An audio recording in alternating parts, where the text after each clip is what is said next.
बिस्मिल्लाहिर्रहमानिर्रहीम। अस्सलामुअलैकुम। हेलो पाकिस्तान। दुनिया भर में जहाँ कोई एक भी पाकिस्तानी है वो है मेरे लिए एक छोटा सा पाकिस्तान।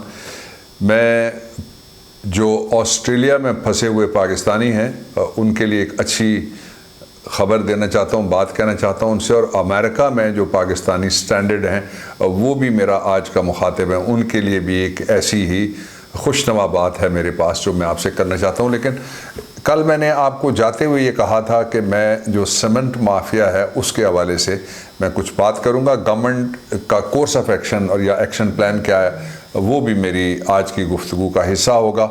लेकिन उससे पहले आज पाकिस्तान में एक बड़ी हाई लेवल मीटिंग हुई है जो स्पीकर हाउस में हुई, जिसमें मैं शामिल था, जिसमें असद उमर शामिल थे, जिसमें वज़ीर दिफा परवेज़ खटक शामिल थे, जिसमें बैरिस्टर शहजाद जो अकाउंटेबिलिटी के हैं ज़िम्मेदार प्राइम मिनिस्टर की टीम में वो शामिल थे, और ज़ाहिर स्पीकर साहब का घर था इसलिए वो तो शामिल ही थे, और लॉ मिनिस्टर उसमें शामिल थे। आपको याद होगा कि पाकिस्तान में एक बहुत बड़ा रहा है तनाज़ा हमेशा कि सियासी पार्टियां एक दूसरे के ख़िलाफ़ जब इक़्तिदार में आती हैं, पिछली में दो सियासी पार्टियों की मैं बात कर रहा हूँ, और वो एक दूसरे के ख़िलाफ़ मुकदमात बनाती रहीं, गिरफ़्तारियाँ होती रहीं, और उन गिरफ़्तारियों को सियासी करार दिया जाता रहा और उसकी वजूहात थी। मैं मिसाल के तौर पे आपको एक मैं मिसाल देता हूँ। नवाज़ शरीफ साहब जब आए इक़्तिदार में तो उनको एहतसाब का शौक़ चुराया, और एहतसाब के शौक़ की तकमील के लिए उन्होंने अपने एक घरेलू मुलाजिम जिनको सेनेट का मेंबर बनाया, बहसीत सेनेटर उसको एहतसाब सेल का, जिसको एहतसाबुर रहमान सेल कहते हैं, उसका सरबराह बना दिया। ज़ाहिर है इस पे सवाल उठेंगे, ज़ाहिर है ये एक ऐसी बात थी जिसको कोई भी कबूल नहीं करेगा, लेकिन इसके नतीजे में लोगों की प्रोसिक्यूशंस हुई, लोगों की सज़ाएँ हुई, जिसमें मैं बीबी साहिबा का, बेनज़ीर भुट्टो साहिबा का मैं वकील रहा। मैंने साबिक़ सदर आसिफ ज़रदारी के और दर्जनों दूसरे मुकदमात जो उस दौर में सियासी तौर पे बनाए गए, जिनमें शर्मिला फ़ारूकी भी शामिल थी, नाहिद ख़ान भी शामिल थी, वाजिद शमसुल हसन जैसे लोग भी शामिल थे, बहुत सारे और नाम हैं, दर्जनों सही मानों में। उसके बाद फिर जनरल मुशर्रफ का दौर आ गया। जनरल मुशर्रफ ने शुरू में एक ऑर्डिनेंस था जिसको ऑप्ट किया। वो ऑर्डिनेंस वो था जो नवाज़ शरीफ साहब के बनाए हुए 1997 के एहतसाब के कानून पे एक उसको कह दीजिए कि एक्सटेंशन दी या उसका ज़मीमा था, लेकिन वो जो सदर थे केयर टेकर के ज़माने के फ़ारूक लगारी मरहूम, ये उनका लाया हुआ ऑर्डिनेंस था। उसको कहते थे एहतसाब ऑर्डिनेंस 1996-97 में पूरी बड़ी ताकत के साथ 2/3 मेजॉरिटी नवाज़ शरीफ साहब को अता कर दी गई। इस अता के नतीजे में उन्होंने बनाया एक एहतसाब का कानून जो थोड़ी सी तरमीम के साथ जनरल मुशर्रफ ने तख्ता उल्टा उस दौर में नवाज़ शरीफ की हुकूमत का, तो ये कानून थोड़ी सी तरमीम के साथ नवाज़ शरीफ वाला जो था वो फिर आगे एक्सटेंड हो गया। उसको कहते हैं, पिछले को एहतसाब एक्ट कहते थे, इसको नैब ऑर्डिनेंस कहते हैं। इसके बारे में एक बुनियादी बात यह है कि 20 साल इस कानून की उम्र हो गई है, कभी ये पार्लियामेंट में नहीं गया। आप हैरान होंगे ये बात सुन के, कभी पार्लियामेंट में नहीं गया। और उसके ऊपर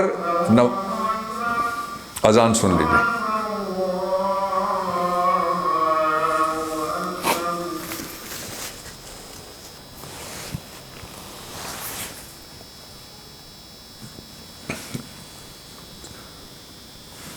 मैं आपको बता रहा था कि कभी ये कानून पार्लियामेंट में नहीं गया, और जो गवर्नमेंट आती थी वो कहती थी मुशर्रफ ने बड़ा बुरा कानून बनाया ये, और दूसरा तौहीन अदालत का कानून है। वाकई वो एक तरफा है, वाकई उनमें खामियाँ हैं, लेकिन ये कभी गए नहीं पार्लियामेंट में। पहली दफ़ा इसको रिफॉर्म करने का काम भी आपकी तब्दीली सरकार ने इमरान खान की क़ियादत में किया, और एक ऑर्डिनेंस आया जो अभी आज के दिन में, यानी सुबह कल ख़त्म हो जाएगा। ऑर्डिनेंस 26 तारीख को ख़त्म हो जाएगा। उस सिलसिले में कल प्राइम मिनिस्टर से जो मेरी मीटिंग हुई, उस मीटिंग में उन्होंने हिदायत की कि इसके ऊपर वे फॉरवर्ड निकाले। मैंने उनको वे फॉरवर्ड बताया, और आज उसके तसलसल में कल तय हुआ, और मैंने आपको बता दिया था, और आज उसमें मीटिंग हुई है। मीटिंग में 4 बातें बड़ी तय की गई हैं। सबसे पहले तो यह कि एहतसाब एक कौमी ज़रूरत है, इसका तसलसल लाजमी है, इसको हर कीमत पे जारी रखा जाना चाहिए, नंबर 1।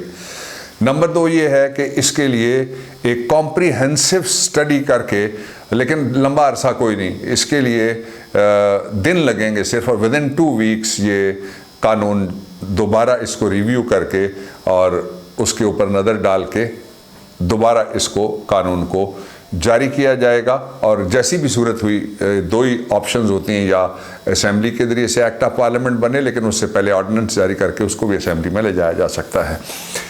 तीसरा ये है कि ऑपोजिशन के साथ बातचीत करने के लिए भी स्पीकर भी होंगे, और मैं भी होऊंगा, और खटक साहब, परवेज़ खटक साहब उसको स्टीयर करेंगे इस बातचीत को। और उसके साथ ही जो हुकूमत के इत्तेहादी हैं उनसे भी बात की जाएगी। और उसके अलावा चौथी और आखिरी बात यह कि जितने भी स्टेक होल्डर्स हैं जिनकी राय है एहतसाब के इस इदारे और इस कानून के हवाले से, वो क्या करना है उसके कंटूर्स आज तय हुए हैं, लेकिन ये सारा कुछ रखा जाएगा सारे फोरम्स के ऊपर, और पाकिस्तान तहरीक इंसाफ की जो ही ये तैयार होगा कोर कमेटी में भी रखा जाएगा, ताकि पार्टी अपने मंशूर और अपने प्रोग्राम और पब्लिक एजेंडा के मुताबिक इसको लेके आगे बढ़ सके। मैं आपको कल जो मैंने बात कही थी उसकी तरफ जाने से पहले जो सीमेंट माफिया के हवाले से मैं बात आपको बताना चाह रहा था। मैं आज जो ऑस्ट्रेलिया में फंसे हुए पाकिस्तानी हैं उनको मुखातिब करके कहता हूं कि हमारा PIA का जहाज़ वहाँ पे आपको लेने के लिए पहुँच गया है। ऑस्ट्रेलिया के शहर मेलबर्न ने पहली दफ़ा जो पाकिस्तान इंटरनेशनल एयरलाइंस की परवाज़ 8962 है, वो 300 से ज़ायद वो ऑस्ट्रेलवी शहरी जो कोई नॉर्दर्न एरियाज़ में आए हुए थे, कोई दूसरे पाकिस्तान के इलाकों में सैर के लिए आए हुए थे, कुछ यहाँ पे जिनकी जिम्मेदारियाँ थीं और ड्यूटीज़ कर रहे थे, वो सारे के सारे इकट्ठे करके 300 Australians citizens they were sent back to Australia through the PIA's flight. तो वो that is the respect which we show, Pakistan shows as a responsible nation to the rest of the world. और उसके साथ ही अब यही परवाज़ जो ऑस्ट्रेलिया में पाकिस्तानी हैं स्ट्रैंडेड या फंसे हुए, जिनके लिए लफ्ज़ इस्तेमाल हो रहा है, वो सफ़र करके इस परवाज़ के ज़रिए से अपने पाक सरज़मीन पे अपने प्यारों के पास वापस आ जाएंगे। ये मैं आपको तसलसल के साथ वो बताता रहता हूँ, और बहुत सारी बाबरवान ऑफिशियल पे जो कमेंट्स आते हैं वो मुख्तलिफ़ जगह फंसे हुए पाकिस्तानियों के आते हैं। कुछ लोग वीडियोज़ भेजते रहते हैं और फौरी तौर पे वो जहाँ जहाँ उनको जाना होता है वहाँ पे वो पहुँच जाती हैं और उनको भिजवा दिया जाता है। और दूसरा ये है कि जो भी कमेंट्स आते हैं, कोई ऐसा मैकेनिज़्म दुनिया के किसी मुल्क के पास नहीं है कि कमेंट पहुँचते ही फौरी तौर पे उसी वक्त एक जहाज़ उड़ पड़े। इसलिए आप ये जो ऑपरेशनल टाइम लगता है वही टाइम लगता है, बाकी कोई किसी कीमत के ऊपर देर पाकिस्तान में नहीं होती। उसके साथ ही मैं अब ऑस्ट्रेलिया से चलता हूँ अमेरिका, और वहाँ अमेरिका और साथ कुछ कनाडा के लोग भी, वहाँ से कुछ लोगों ने रब्ता किया था, वो अमेरिका के मुख्तलिफ जगहों पे पाकिस्तानी कुछ जो पाकिस्तान से गए हुए हैं वो भी वहाँ पे मौजूद हैं। तो उनको वापस लाने के लिए जो मिशन है वो PIA ने अमेरिकन हुकाम से कहा है कि हमें लैंड करने के लिए परमिशन दी जाए, और जो इजाज़त जो ही मिलेगी तो बराह रास्त एक परवाज़ नहीं, 2 परवाज़ नहीं, कई परवाज़ें चलेंगी, और बड़ी तादाद में जो पाकिस्तानी वहाँ से वापस आना चाहते हैं और जो कहते रहते हैं, ख्वाहिश का इज़हार करते हैं, वो तैयार रहें, इंशाअल्लाह वो वापस आएंगे। और जो CEO हैं अरशद मलिक, उन्होंने अमेरिकन एम्बेसडर से इन राइटिंग रब्ता किया, ये मैं आपको बताता हूँ। उसके साथ ही अमेरिकन जो महकमा खारजा है उसके साथ भी in writing Pakistan international airlines की तरफ से रब्ता हुआ है, और कहा गया है कि जो शहर हैं, एक न्यूयॉर्क है उसमें, और गालिबन कोई एक ही शहर परमिट हो सकता है, पाकिस्तान के बाकी लोग जो इधर उधर हैं वो वहाँ पे बदरिया ट्रेन वगैरह पहुँच सकते हैं, और उनको वापस लाने के लिए ये इंतज़ाम हो रहा है। मैं एक आखिरी बात इस सब्जेक्ट के ऊपर यह आपको बताना चाहता हूँ कि बाकी भी कई ममालिक में, जहाँ जिस तरह मैंने अफ्रीका के बारे में बताया था कि थोड़े लोग हैं सारे, उनसे ममालिक से राब्ते में हैं हम, जहाँ से परमिशन मिलती जा रही है क्या ये वहाँ पे लैंड करती जा रही है। अमेरिका में, बरतानिया में, दूसरे मुल्कों में बहुत बड़ी तादाद में डॉक्टर्स हैं। मैंने डॉक्टर्स की तंजीम के एक दफ़ा इन्विटेशन पे जाके बहुत बड़ा फंक्शन उन्होंने किया था। बड़े रिसोर्सफुल ऑर्गेनाइजेशन है उनकी, बहुत उसमें मैंने खिताब भी किया और उसमें मैं शरीक भी हुआ। और जो पाकिस्तानी नज़ाद हमारे हम वतन डॉक्टर्स बाहर होते हैं, वो उन्होंने उनकी खिदमात के लिए इमरान खान ने आज बड़ा कदम उठाया। I am addressing all the doctors around the globe जो पाकिस्तानी हैं, कि याराने वतन के नाम से ये प्रोग्राम है। और कोरोना वायरस की जंग जिस तरह फ्रंट लाइन पे पाकिस्तान के डॉक्टर सारी दुनिया में लड़ रहे हैं, अगर वो पाकिस्तान में अपनी मादरे वतन को, अपने अहले खाना को, ख़ानदान को, इलाके को खिदमात फराम करना चाहते हैं मेडिकल से रिलेटेड और कोरोना वायरस से रिलेटेड, तो वो ख़ुद को रजिस्टर करवा सकते हैं गवर्नमेंट ऑफ पाकिस्तान के पास अगर वो मदद करना चाहते हैं। तो ये हेल्थ प्रोफेशनल्स, जिस तरह मैंने पहले कहा, इनकी सबसे बड़ी तादाद 2 मुल्कों में है, अमेरिका में और यूके में है।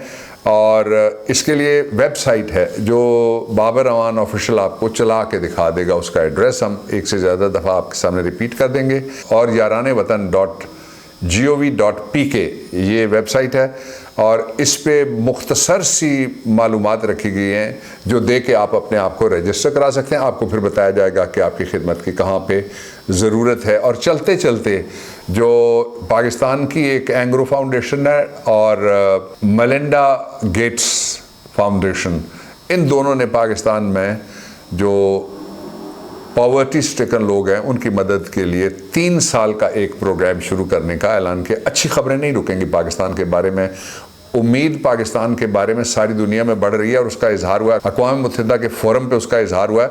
और इमरान खान के जो सारी दुनिया में फंसी मईशतें हैं भंवर में, अक़वाम मुत्तहिदा के फोरम पे उनकी तरफ से तजवीज़ की तायद की है। उसकी मुआशी और समाजी काउंसिल की जो प्रेसिडेंट है मोना जूल, और कर्ज़ों की अदायगी में सहूलत के लिए जो इमरान ने कहा, उसका जो जनरल असम्बली के सदर हैं तेजानी मोहम्मद बांदे, उन्होंने भी इमरान खान की बाय नेम दोनों ने इस तजवीज़ की हिमायत की है। दुनिया में आपके प्राइम मिनिस्टर की बात सुनी जा रही है। खुश रहिए, घर रहिए, सेफ रहिए। Save the souls of Kashmir, Pakistan, जिंदाबाद।